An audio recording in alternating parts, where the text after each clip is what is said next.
The innocent target commander Drax pressed his scaled palm against the cool metal of his ship's observation deck, watching the blue-green planet rotate slowly below.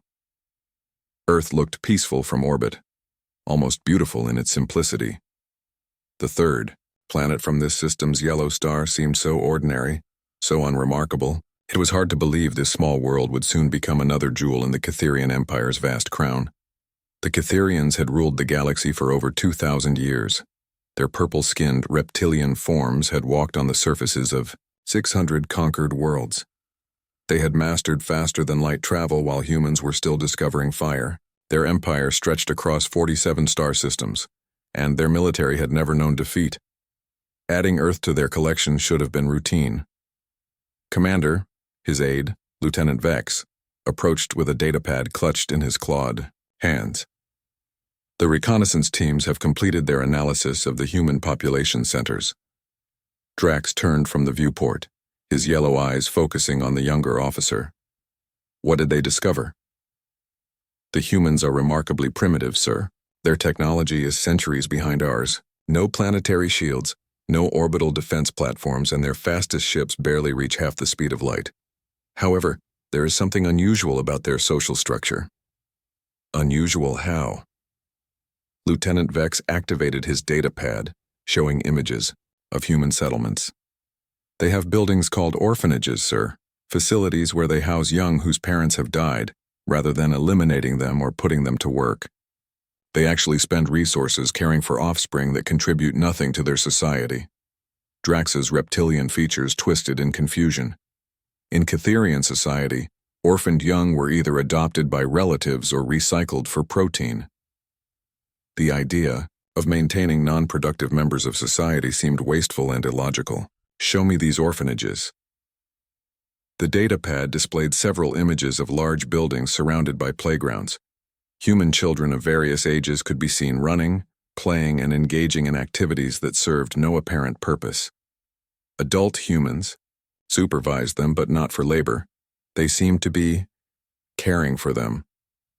This one appears to be significant. Lieutenant Vex highlighted a particular building. It's called the Brightwater Children's Home. Intelligence suggests it houses approximately 80 human young, all without parents. The facility director is named Sarah Chen, and she has dedicated her entire adult life to maintaining this institution. Fascinating, Drax murmured. These humans have an emotional attachment to their young that extends beyond biological relationships. Yes, sir. Our analysts believe this represents a significant weakness. If we were to target one of these orphanages, the humans would likely surrender immediately to prevent further harm to their precious offspring. Drax considered this information carefully. The Empire's standard procedure was to demonstrate overwhelming force, usually by destroying a major military installation or government center. But this presented a more elegant solution. One precise strike that would break the humans' will to fight without requiring a costly invasion. Prepare the precision strike craft, he ordered. We will target this Brightwater facility. One demonstration should be sufficient to secure their surrender. Meanwhile, on Earth's surface, Sarah Chen was having one of those perfect mornings that made her job worthwhile. She stood in the kitchen of the Brightwater Children's Home, watching through the window as 83 children played in the morning sunshine. At 42 years old, Sarah had devoted half her life to this place, and every day brought new challenges and unexpected joys. Miss Sarah, 7-year-old Tommy Martinez, ran up to her with a drawing clutched in his small hands. Look what I made? The picture showed stick figures holding hands around a large building. In a child's handwriting it read, "My family," across the top. Sarah felt her heart warm as she always did when the children called Brightwater home. It's beautiful. Tommy, should we put it on the refrigerator with the others? Yes, right next to Maria's picture of the garden. Dr. Elena Vasquez, the home's child psychologist, approached with a cup of coffee and a warm smile. Elena had been working at Brightwater for 5 years, helping children process trauma and build new lives. At 35, she brought both professional expertise and genuine compassion to her work. Morning, Sarah. I wanted to talk to you about the Johnson siblings. They've been here 3 weeks now, and I think they're finally starting to feel secure. Sarah nodded. The Johnson children had lost their parents in a car accident, and had been almost catatonic when they arrived.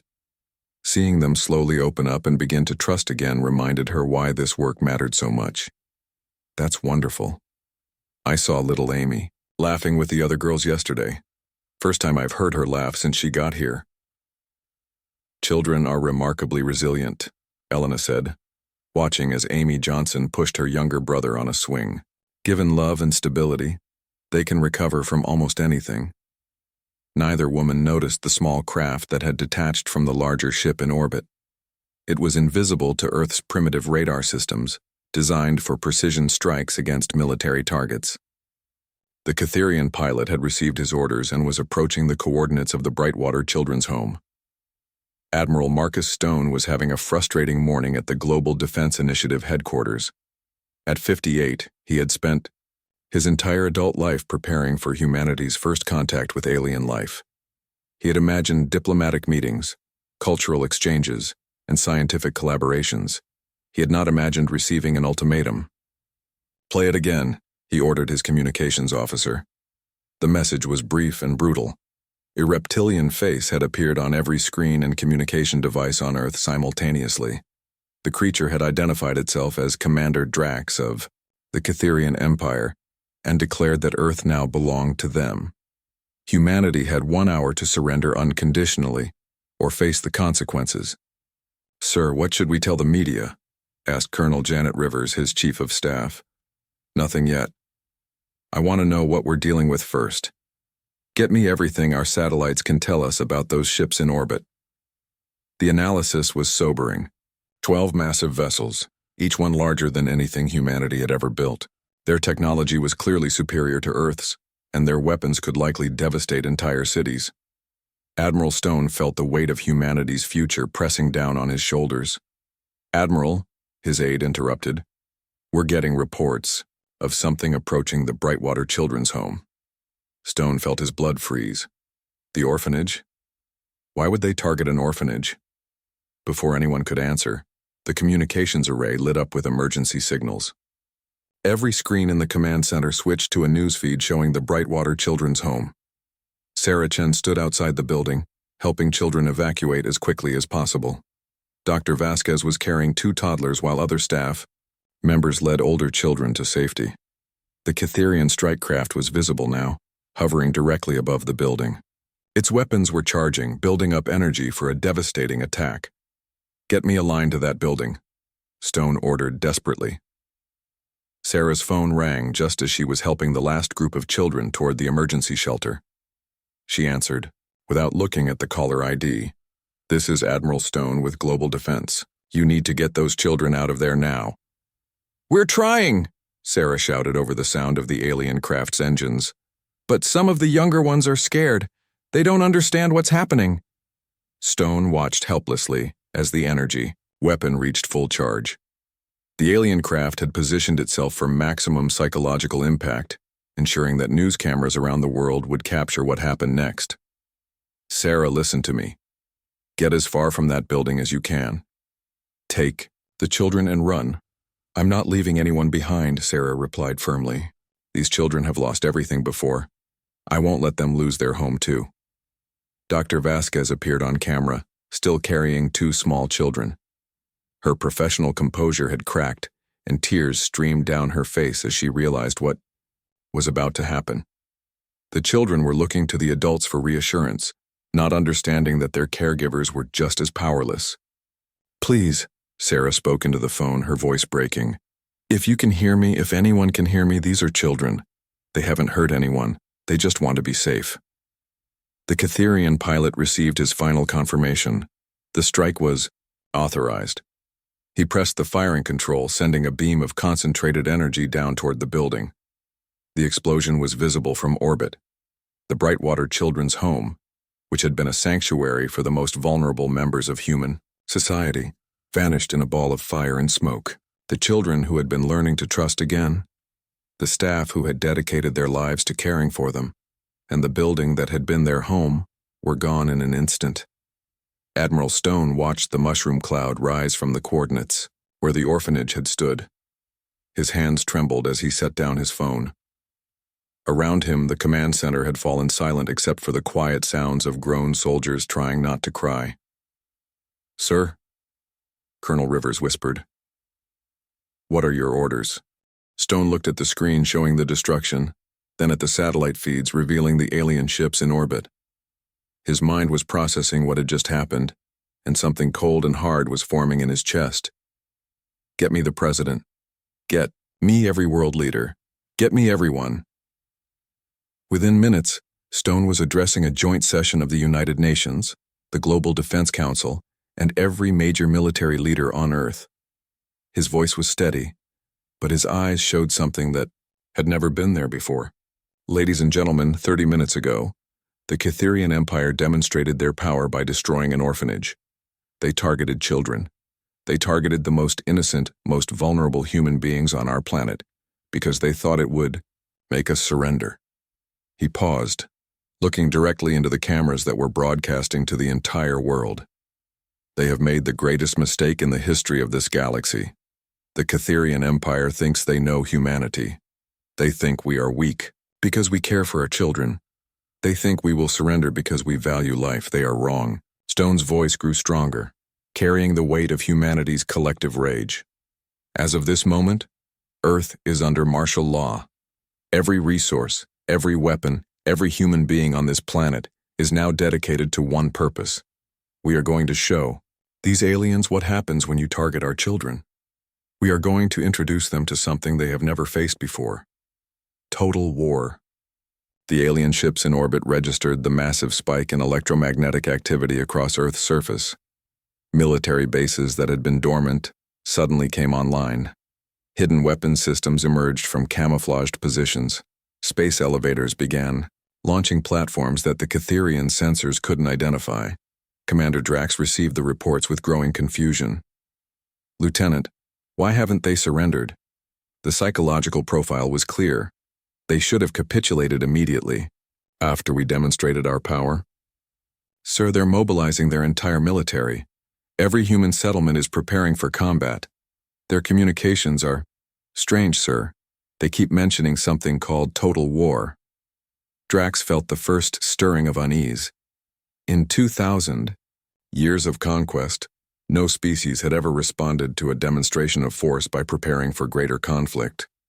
Usually they begged for mercy or tried to negotiate terms. "What about their surrender?" "No surrender, sir. In fact, they're broadcasting a message to our fleet." Admiral Stone's face appeared on Drax's command screen. The human's expression was unlike anything the Catherian commander had seen on a conquered species' face before. There was no fear, no desperation. There was only cold, focused determination. "Commander Drax," Stone began, "you have just taught humanity something we never knew about ourselves. You have shown us that there are beings in this universe who will target children to achieve their goals. You have shown us that diplomacy and civilization mean nothing to your species." Stone leaned forward, his eyes never leaving the camera. "In return, we are going to teach you something about humanity. We are going to show you what happens when a species that has learned to wage war against itself for thousands of years decides to fight as one. You wanted to see our weakness? You're about to see our strength." The transmission ended, leaving Commander Drax staring at a blank screen. Around him, his bridge crew was reporting increasingly aggressive human activity. Ships were launching from the planet's surface at an unprecedented rate. Energy signatures were appearing across the globe that the Catherian sensors couldn't properly identify. "Sir," Lieutenant Vex reported nervously, "the humans appear to be preparing for a large-scale military engagement." "Impossible," Drax replied, but his voice lacked conviction. "They're a primitive species. They can't hope to challenge the Catherian Empire." But as he watched the activity on Earth's surface, Commander Drax began to wonder if the Empire had finally encountered something they didn't understand. For the first time in 2,000 years of conquest, the Catherians were about to face an enemy that would not surrender, would not negotiate, and would not stop fighting until every last threat to their children was eliminated from the galaxy. So, war for humanity's survival was about to begin, and the Catherian Empire had no idea what they had unleashed. The awakening of Total War General James Harrison had lived through 3 wars, survived 2 assassination attempts, and commanded military operations on 4 continents. But as he stood in the newly activated Strategic Command Center buried 3 miles beneath the Colorado mountains, he felt something he had never experienced before: absolute certainty about what needed to be done.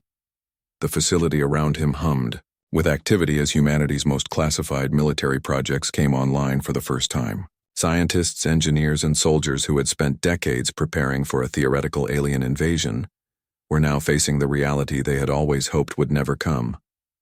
General, Captain Lisa Rodriguez approached with a tablet full of data. 31, she was the youngest officer ever to command the Experimental Weapons Division, and her dark eyes showed the same cold determination that had spread across Earth since the orphanage bombing. Project Prometheus is ready for deployment. Harrison nodded grimly. Project Prometheus had been humanity's most secret weapon development program, hidden from the public and most governments for 20 years. It represented technology that pushed the boundaries of human engineering, weapons systems that would have been considered impossible just a decade earlier. How many units can we deploy? 47 ships, sir, each one carrying weapons the aliens have never encountered before. Our adaptive AI systems have been analyzing their technology since they arrived. We know how to hurt them. Across the galaxy, Emperor Valthon of the Kytherian Empire was beginning to understand that something had gone terribly wrong with the conquest of Earth. The ancient ruler had governed for 800 years, overseeing the expansion of Kytherian power across dozens of star systems. His empire had become so dominant that most species surrendered the moment they saw Kytherian ships. Explain to me again why the humans have not surrendered, the Emperor demanded from his throne room on the imperial capital world of Kytheros. Prime Commander Drax's image flickered on the communication screen, his reptilian features showing confusion and growing concern. Your Imperial Majesty, we followed standard protocol. We identified their weakness, emotional attachment to their young, and targeted it with precision.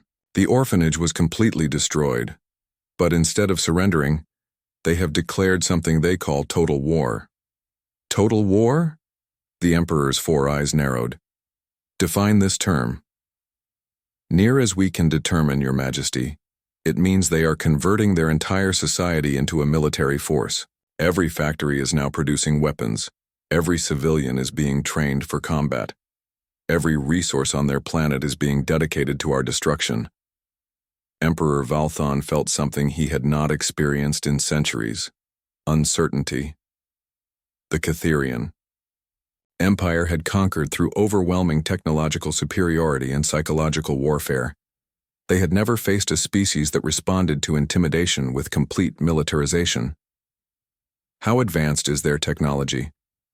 That's complicated? Your Majesty, their visible technology is centuries behind ours, but they appear to have hidden capabilities that our sensors cannot properly analyze. They are launching ships with energy signatures unlike anything in our databases. Back on Earth, Admiral, Stone was coordinating humanity's response from the Global Defense Initiative headquarters. The building had been transformed into a war room, where representatives from every nation worked side by side, their old rivalries forgotten in the face of an existential threat. Status report, Stone demanded as he entered the main command center. Ambassador David Park, who had been Earth's chief diplomatic representative before the bombing, looked up from a communications console. His role had changed dramatically in the past 48 hours. Instead of preparing for peaceful first contact, he was now coordinating what humanity called the Final Protocol, a war plan that had been developed but never implemented. Admiral, we have confirmation from all continents. The mobilization is complete. Every military asset on Earth is now operational. Our hidden facilities have been revealed to allied governments, and full resource allocation has been approved by the Global Council. Stone studied the massive displays showing Earth's military capabilities. What the aliens had seen during their reconnaissance was only the tip of the iceberg. Humanity had learned long ago that the greatest advantage in warfare was to let your enemy underestimate you. What about the civilian population? Sir, you need to see this. Park activated a news feed showing crowds of people in cities around the world. But these weren't panicked crowds fleeing in terror. These were organized groups of citizens volunteering for military service, donating resources, and preparing for whatever role they could play in humanity's defense. An elderly woman in Tokyo was being interviewed by a reporter. Through the translator, her words were clear. They killed children, innocent children who had already lost their parents. If these monsters think that will make us surrender, they understand nothing about human beings. Similar scenes played out across the globe. In London, retired soldiers were returning to service. In New York, scientists were volunteering for classified weapons projects. In Moscow, factory workers were retooling production lines for military hardware. The species that had spent centuries fighting each other had unified completely in less than 48 hours. My God, Stone murmured. They really don't understand what they've done. Captain Rodriguez entered the command center, her experimental weapons team behind her. Admiral, we're ready to show the aliens what human technology can really do. But I need to warn you. Once we reveal our capabilities, there's no going back. The galaxy will know that humanity is not as primitive as we appear. Stone looked at the images of the destroyed orphanage still being broadcast on news networks worldwide. Sarah Chen and Dr. Vasquez were being remembered as heroes, their dedication to protecting children now symbolizing everything humanity stood for.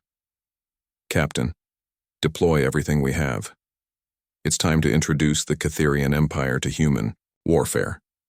The first wave of Earth's counterattack began with ships that appeared to be conventional human vessels. Commander Drax watched through his sensors as 47 craft launched from various points around the planet. They were small by Catherian standards, barely larger than scout ships. Should we destroy them before they reach orbit? Asked Lieutenant Vex. No, Drax replied. Let them come. When we easily defeat their pathetic fleet, it will break whatever resistance remains. But as the human ships approached, something strange began happening to the Catherian vessels. Their energy shields, which had protected them from every weapon they had ever encountered, started fluctuating. Sir, our shield generators are experiencing some kind of interference, reported the chief engineer. Interference from what? Those human ships haven't even fired yet.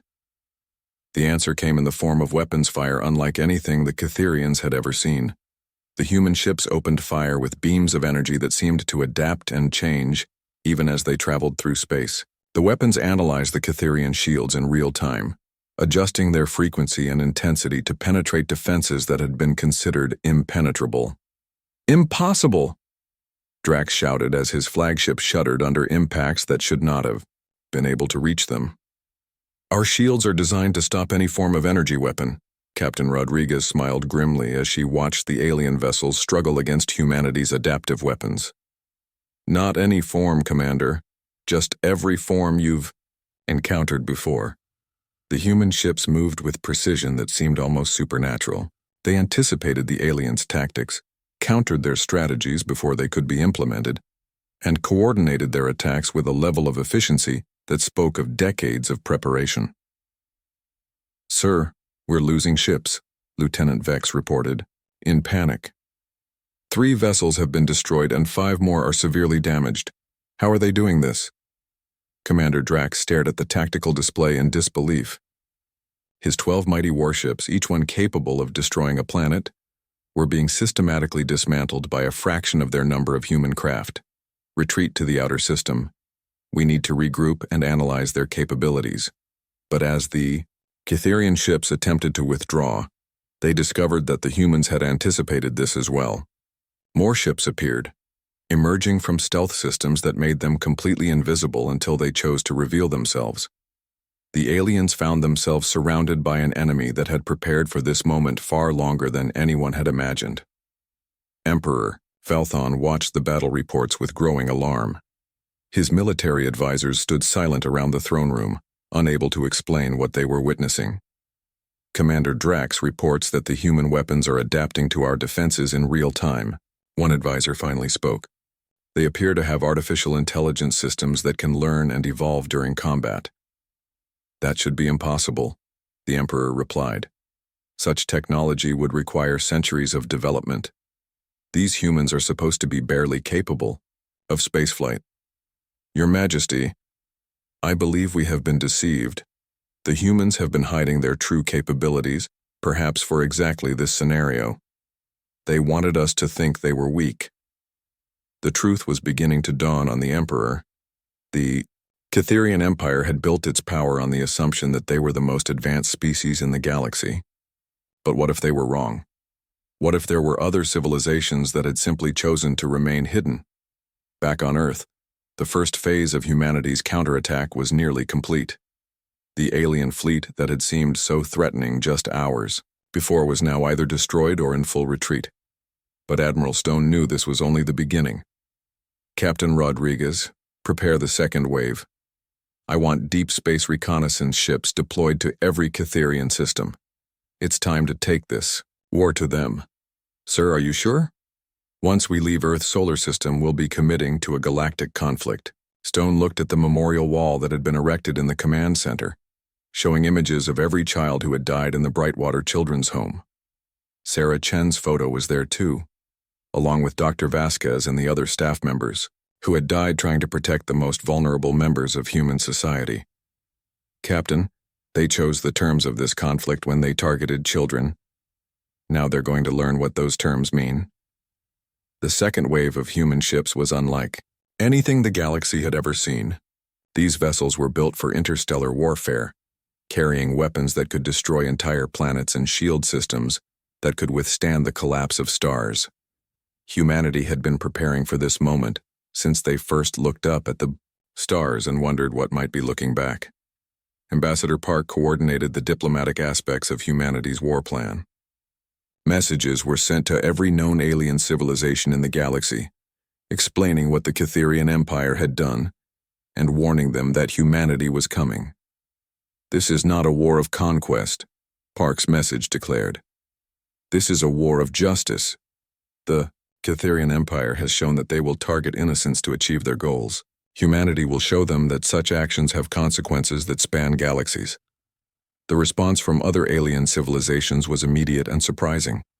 Species that had been conquered by the Catherians began reaching out to humanity, offering assistance and information. The Empire had made enemies across the galaxy, but no one had ever been powerful enough to challenge them. Until now. Emperor Valthon stood on the observation deck of his palace, looking out at the stars that had once represented nothing but conquered territory. Now each point of light might hide human ships carrying weapons he didn't understand.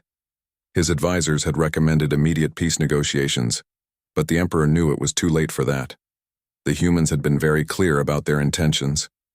This would not end until the Catherian Empire was either destroyed or transformed beyond recognition. Your Majesty, his chief military advisor approached carefully. We're receiving reports from across the Empire. Human ships have been detected in 7 different systems. They're not just defending their home world, they're attacking ours, the we. Emperor closed his 4 eyes and tried to understand how his ancient powerful empire had stumbled into a war with an enemy they had completely misjudged. The humans had seemed so primitive, so emotionally vulnerable. But that vulnerability had been the source of their strength, not their weakness. How long until their ships reach the homeworld? He asked quietly. At their current rate of advance, Your Majesty, approximately 3 months. 3 months to prepare for the arrival of an enemy that had already proven capable of destroying Catherian technology. 3 months to somehow find a way to stop a species that had converted their entire civilization into a weapon pointed at the heart of the Empire. On Earth, General Harrison received reports from the expanding human fleet. The war was proceeding, exactly as planned, with one critical difference.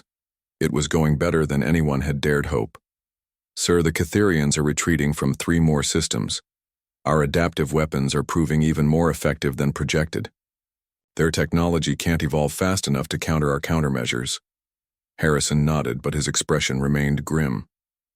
Remember, people, this isn't about victory in the traditional sense. This is about making sure that no alien species ever again considers targeting human children. We don't just need to win this war. We need to win it so decisively that the story spreads across the entire galaxy.